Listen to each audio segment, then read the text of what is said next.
זה בחור שאני עוד לא מכיר, עוד לא פגשתי אותו בחיים, אבל ישנתי בדירה שלו.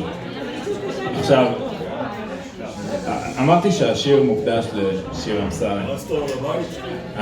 פרצת לו לבית? לא פרצתי לו לבית, אבל השגתי את המפתחות, איכשהו נגיד ככה. עכשיו, שיר הוא שוטר, בסדר? ובגלל זה קוראים לו ככה.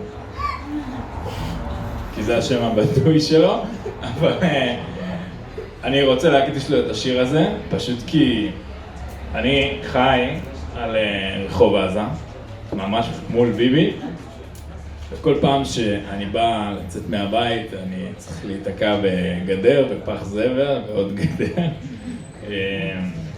אז היה לי חשוב להגיד לשיר שאני ממש, אבל ממש רוצה לשרוט לך את הרכב, אבל בוחר במקום פשוט לנשום אמן. אני ממש רוצה לשרוט לך את הרכב, כי נאלצתי שוב לשאול מי השמו?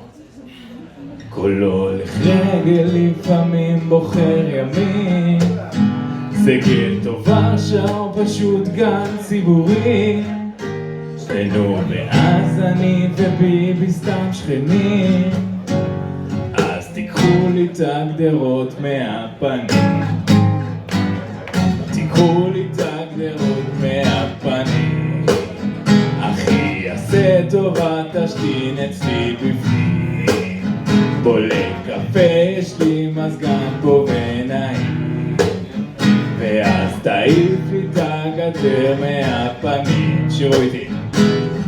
תיקחו לי את הגדרות מהפנים, תיקחו לי את הגדרות מהפנים, אחי יעשה טובה תשתין אצלי בפנים, ואז תיקח לי את הגדר מהפנים.